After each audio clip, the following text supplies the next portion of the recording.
Boas, pessoal, bem-vindos a vir neste canal. E hoje vou mostrar um filme que é um dos meus favoritos, obviamente, não é? Qual é que não é? Creepshow, de George Romero e Stephen King. E esta maravilha de 1982 é uma compilação de várias histórias. Talvez porque não me fez muito sentido dizê-las em português, eu vou dizer são 5 mini-histórias que estão aqui neste filme. Este filme estabeleceu essa temática de contar filmes de fantástico, terror, ficção científica, seja o que for, em mini-histórias, a partir de 82, coisa que não existia no cinema de Hollywood. As histórias são Father's Day, The Lonesome Death of Johnny Verrill, Something to Tie You Over. Foi esta aqui que me despertou. Eu estive a ver o título original e que não fazia sentido nenhum. The Great, quem que aparece o nosso querido Fluffy. Ah, não é este aqui. O Fluffy não está aqui. E they are creepy you up. They are creepy you up on you. Que é uma história fenomenal.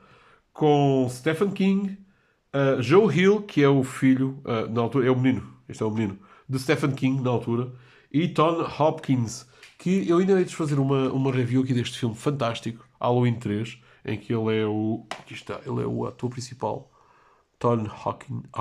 Hopkins. Genial. Que também entra no Nevoeiro, se não me engano, do John Carpenter. Yeah, também entra no Nevoeiro. É um ator genial. Com Tom Savini, Leslie Nelson, Ed Harris, num dos seus primeiros papéis. O Ed Harris, aqui neste filme de 82, fantástico. Ted Danson, que já está um pouco esquecido. E Adriel Barbeau, enrolei a língua.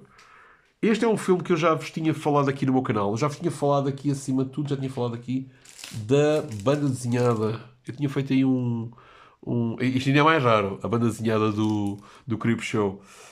Na altura, em 82, quando foi lançado o filme, foi lançado também para. Não em português e não em álbum de capa dura. Não. Isto, por acaso, foi uma edição que aqui há uns anos apareceu, que eu penso feita por uma distribuidora espanhola, e ela fez em espanhol e em português. Penso e tenho certeza. E isto não aparece nas livrarias normais. Aqui está aqui. Olha aqui os nomes. O Dia do Pai, A Morte Solitária de Johnny Verley, destaca o Contentor. Espera aí. The Crate. É. O Contentor. E na crista da onda. Como é que Rex passa de Something to Tie You Over para na crista da onda? Epá. E a invasão das baratas. Ok, este está um bocadinho mais literal, mas tudo bem. Yeah, por acaso tínhamos esquecido, estava aqui o nome Então, o que é que se passa aqui? Esta banda desenhada foi escrita por Stephen King. Ele tem vários livros editados, mas tem uma banda desenhada, esta que está aqui.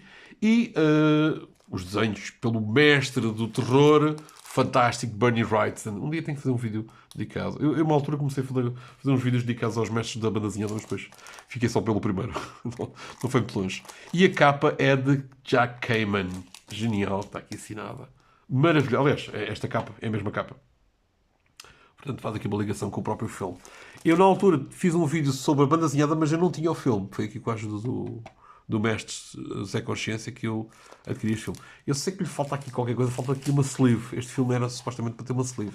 Mas tirando a parte da sleeve, porque não vai adicionar muito mais ao filme, é uma edição especial, muito fixe, com muitos extras, muito porreiro. Uma coleção não só de histórias, mas de talentos dentro dos filmes de terror.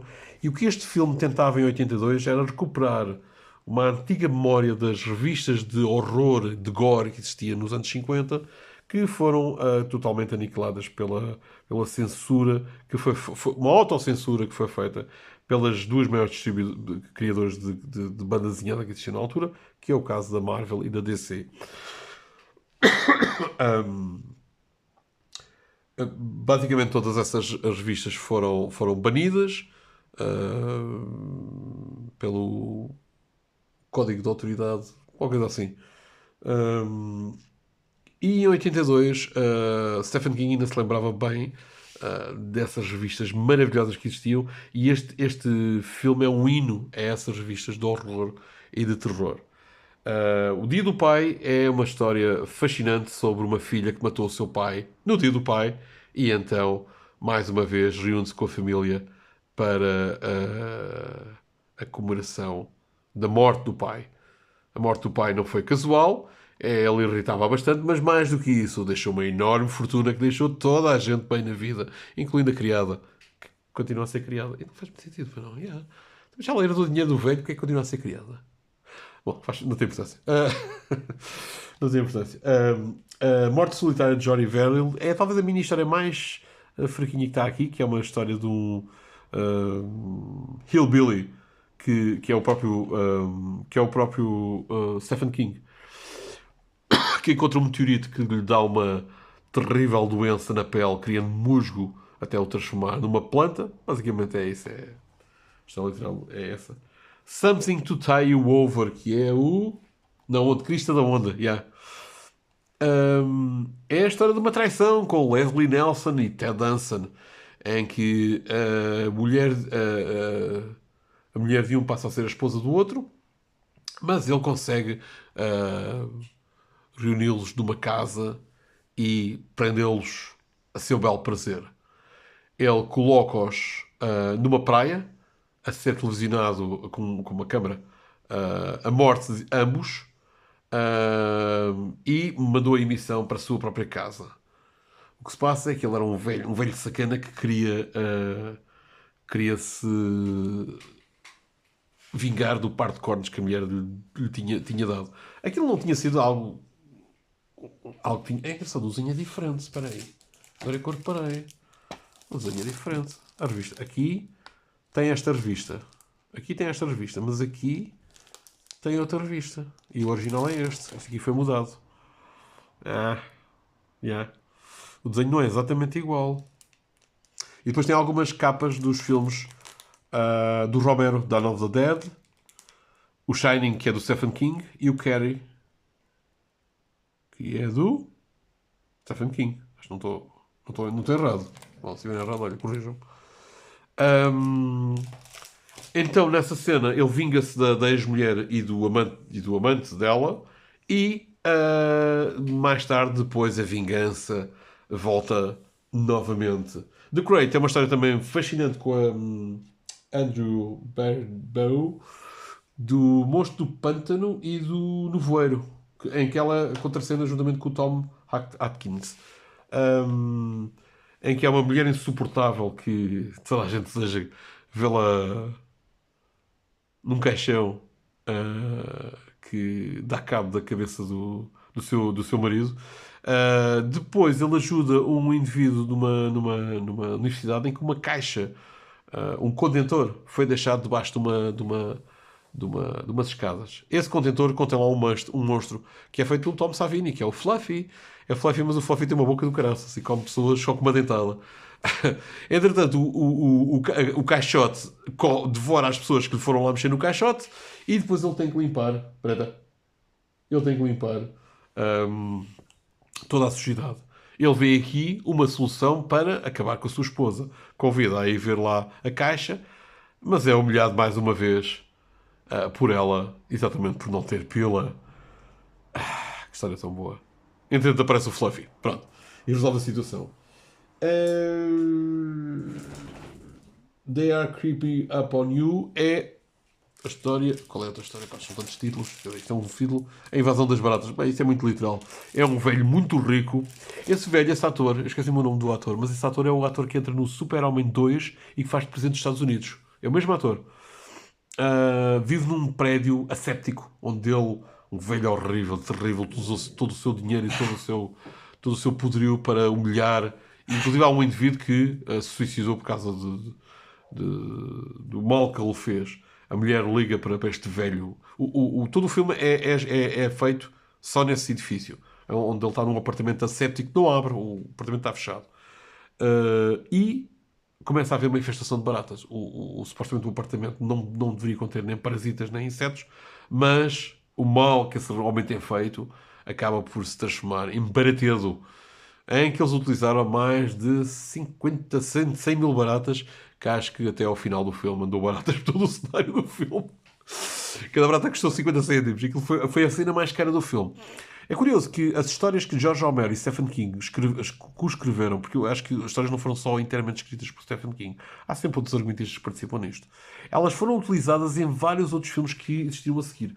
Existiu uma continuação deste filme, que não são tão boas, os fãs dividem-se, uns dizem que são boas, outros dizem que não são boas. Eu gosto. Ai, preta. Eu gosto, mas sinceramente acho que ficou aquém desta obra-prima.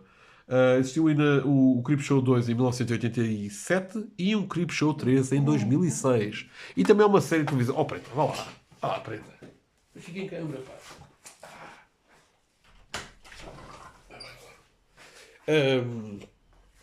Mas eu achei que estava o filme, os filmes estavam muito bons. Eu gostei bastante das continuações.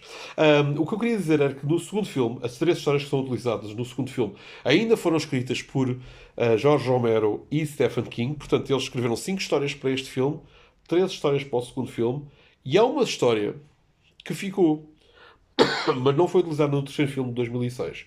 Não. Essa história, que é o gato, a história do gato preto, foi utilizada num filme, portanto, foi vendido entre estúdios, isto é da... Quem é que é este filme? Quem é que editou este filme?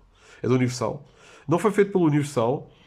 E a história vai aparecer num filme que se chama Tales from the Dark Side. E a primeira história desse filme, que eu infelizmente não tenho em DVD, ainda vem deste produto feito da associação entre George Romero e Stephen King. Portanto, eles escreveram, foi 5, 6, 7, 8, 9. 9 histórias no total. A última história das baratas, porque foi a mais cara de todas para ser feita para este filme, teve quase para não entrar no corte final do filme, acabou depois por entrar, sendo que as outras histórias foram descartadas por serem consideradas menos interessantes do que estas 5 que estavam aqui neste filme. E tinham toda a razão, muito sinceramente. A não ser a história do Creepshow 2 The Draft, a jangada. Essa história é boa. Essa história é muito boa. Mas infelizmente eu não tenho o DVD do Creepshow 2. Existe o 3 2006. Bem, ele deve existir. Eu é que nunca vi por aí. É um filme que eu vi numa sexta-feira à noite, por volta da meia-noite e meia, quando a RTP ainda passava bons filmes. E eu, na altura, punha o VHS a gravar. Foi uma experiência única ver este filme na televisão. Fantástico. Ainda bem que pus a gravar. Eu punha a gravar os filmes, sabia que ia dar um filme de terror. Punha os filmes a gravar e deixa cá ver o que é que de bom a televisão nos vai dar para ver. E realmente uma experiência única. Única mesmo, no campo do terror. Que na verdade hoje em dia, assim, eu digo que isto é um filme de terror. Muito sinceramente, isto é mais um filme de comédia hoje em dia do que provavelmente de horror. Isto não é bem um filme de terror. Isto é um filme de horror dos anos 80. Ao nível dos filmes de terror que há hoje em dia, isto é uma piada. Não sei se perceberam que isto de terror quase não tem nada. Isto é mais uma piada. Quem é fã de banda desenhada e de filmes de filmes ou filmes de terror tem aqui o seu produto definitivo. E não houve uma série, penso que foi para a Netflix, que é Creepshow. Não é mazita. Algumas histórias são melhores, outras histórias são piores, mas não é mazita. Eu vi essa série toda, ela é engraçada. Tem algumas histórias boas, tem outras... mais ou menos. Utiliza muito da parte digital, infelizmente. E essa parte aí é que... fica muito coisa.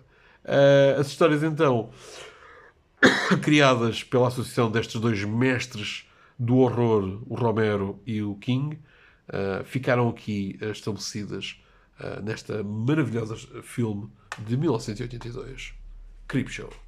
Até a próxima, pessoal.